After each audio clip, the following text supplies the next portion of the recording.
let's talk about the 49ers, the third overall pick, the pick that we were really just panicking about the whole time. And I guess it sounds like all along, we didn't even have to panic. The pick that the guy that they liked was Trey Lance. And just to kind of ease people's minds and then just kind of talk about what I think that, this whole transition is going to be from Jimmy Garoppolo to Trey Lance and kind of how it's going to go. All right. One, obviously, if anybody saw my live reaction, I was definitely excited to see that they drafted Trey Lance. I mean, how often do you see, the 49ers or your team in general, like go after a guy that you really like? And I like this guy for different reasons. One, first of all, let me go back just a little bit. I definitely was really big on Justin Fields and what Justin Fields is. I still think that Justin Fields is going to be a tremendous football player in this league and definitely a threat on the Chicago Bears. We'll be getting to that in a little bit, see what him and Nagy got cooking up. But as far as Trey Lance goes, and I'll kind of, this is my time. This is my YouTube channel. So we're going to really, I can talk about this however I want. And there are things I like. If you guys have been listening to me on, other podcasts and whatnot, especially leading up to the draft, you could hear in my voice how I felt about Trey Lance. One, being around NFL players, whether it was me when I was playing, whether it's just, my cousins or family or friends, anybody that's been in the NFL. I know a lot of NFL guys. I've been around NFL guys, grew up around NFL guys. But you understand that not everybody really loves it. Not everybody loves football. Not everybody loves the process. And there's a lot of times where it's like these guys are really talented, right? And you guys have all known these really talented players that is like, man, you see them at a young age, you see them in high school, and it's like, man, this dude is going to the NFL. But there's something that deters them a little bit, right? Like knocks them off path. And when you look at a lot of guys in the NFL, you just assume they're all hungry, they all want it, they all love the game. And that's just not true. So when you come across a guy like Trey Lance and the attitude that he has towards the game of football, the want to, the love, like the passion, like the relentlessness, the betting on himself. When you start to kind of add all those things up and really dig into like who this guy is, I think that's what makes Trey Lance mostly intriguing. Obviously, he has all the physical capabilities, right? He has the big arm. He has the athleticism. You see the things that Kyle Shanahan probably really liked, right? Like his ability to play under center, his ability to call play in the huddle, which doesn't seem like a big thing, but it's actually a big deal. Calling a play in the huddle. You guys remember the clip of Chris Sims, who was jet back, and he was getting all frustrated, right? Like that's a big part of just the player development, being able to call play in the huddle, look guys in the eyes, and let them know that you're confident in whatever it is that you're doing. And then taking it to the line of scrimmage, playing under center, as Trey Lance did a whole lot of, and really being able to, set his line protections and all that they put on his shoulders. I heard his quarterback coach from North Dakota State, and yeah, he was like passing game coordinator, quarterback coach, whatever. But he said like Trey Lance was responsible for full field reads. And I don't think that's not something that a whole lot of teams, especially in college, are doing, right? You have like a lot of half field reads or one read. You're kind of reading one guy and you have two options off of this one read. Trey Lance was actually responsible for full field read. So that was one thing that was definitely very intriguing, and I really like that aspect of it, of his game. So and if my Wi-Fi, I don't know why he's been doing this lately, but it's kind of dipping down and going up. But if I get blurry for a second, don't worry, it'll come back. But as far as Trey Lance goes, man, he's the total package in what he brings. Now, where are the question marks? You have the the accuracy, right? He's more accurate than I think people try to, say.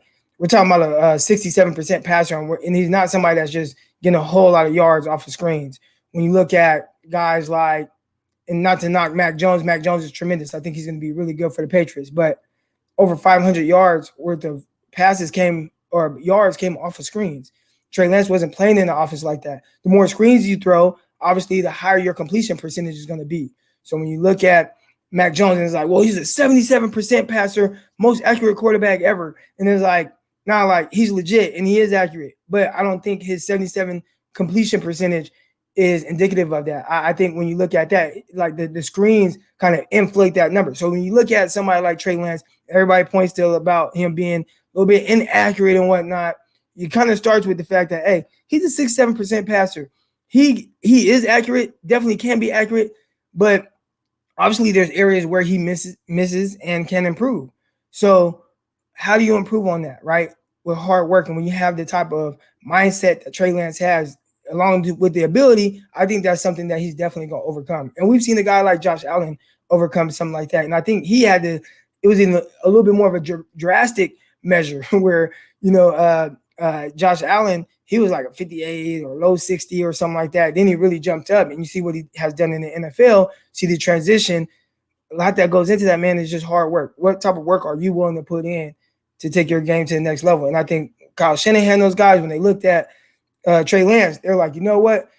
He's someone, he's gonna put that work in, and he's gonna take his game over the top. They believe he's that type of guy. And one thing we got to remember too, I mean, he played that 1 year at 19 years old. So everything that he did, almost a 3,000-yard passer, 67% completion percentage, 1,100-yard rusher. He had, like, I know we always look at the 28-0, touchdown to interception ratio, but he also had like another like 20 rushing touchdowns that year. So we're talking about somebody that had like 48 touchdowns, 0 interceptions, or something crazy like that. Like, he dominated his competition. And not only did he dominate it, he did it as a freshman. So those are things that are very optimistic when it comes to kind of, looking at what he can become. You got to find out what's in here, in the heart. And when you find that out, what's in the heart, what's in the mind, and all that stuff matches up with the talent, that's when you take a chance on somebody like Trey Lance at pick 3. Now, as far as how he be used, I've heard Chris Sims say, oh, Lamar Jackson package. I heard somebody else kind of tweet out, I think it was Peter Schrager, said something about the guy from Taysom Hill, like they could utilize him like Taysom Hill. I saw a lot of pushback on that from 49er fans.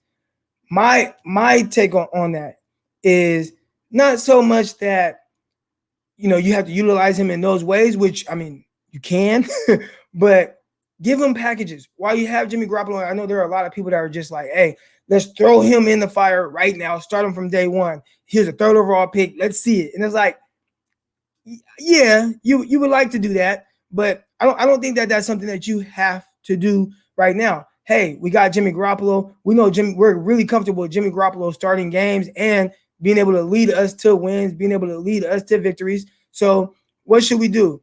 I think, hey, we want to get our young dude out there. Let's get our young guy and just have packages for him. Now, again, the packages don't have to look like Taysom Hill's. The packages don't have to look like what Lamar Jackson's look like. I mean, we're talking about somebody who played in under center a lot, and he's used to doing some of the things that Kyle Shanahan does in his offense. So it's not a huge transition, but it's just giving him a small portion of things just to kind of acclimate him to the game, acclimate him to the speed of the NFL, while not having to scrap your whole playbook because you have Jimmy Garoppolo. So I definitely lean on having packages for him, whether you're feeling like you want to do like, run some power, quarterback powers, things like that make it more 11 on 11 and give you more of an advantage. Or, just it could be throwing the ball, bootlegs, simple things to kind of get him out there and just get him in rhythm. And then, okay, Garoppolo comes back in. So there are scenarios where I could see the 49ers definitely going with a package for Trey Lance early on. And, hey, you never know. It could be a small package early on, start to build on it. And then by week, 8, maybe he's your full-time starter. But I think that's just a way of kind of working them in and not just throwing them in the fire right away. And it's not to say that he can't handle that, but that's just my opinion on just kind of responding to some of those things. So the accuracy and lack of sliding or getting down before contact concerns me. Rome, that's a great topic that you brought up. Again, I kind of touched on the lack of accuracy. All right. And like I said, 67% passer. I know that doesn't tell the whole story about how accurate somebody is, but he did do that playing in more of a pro style offense, playing more under center. I think he was asked to do more NFL type things with his throws, not a whole lot of screens to inflate his completion percentage numbers. The accuracy can definitely improve. You got to, get those feet right, shoulders right, wrist, however you're pinching the ball, whatever it is that's leading to some of his passes just miss. Let's work on those things, get better at those things. So, yeah, Is that something that I would be concerned about? I wouldn't say concerned. I would just say, you know what? I would like to see him improve in some of those areas, but I think he's definitely more than willing to make all the throws right now.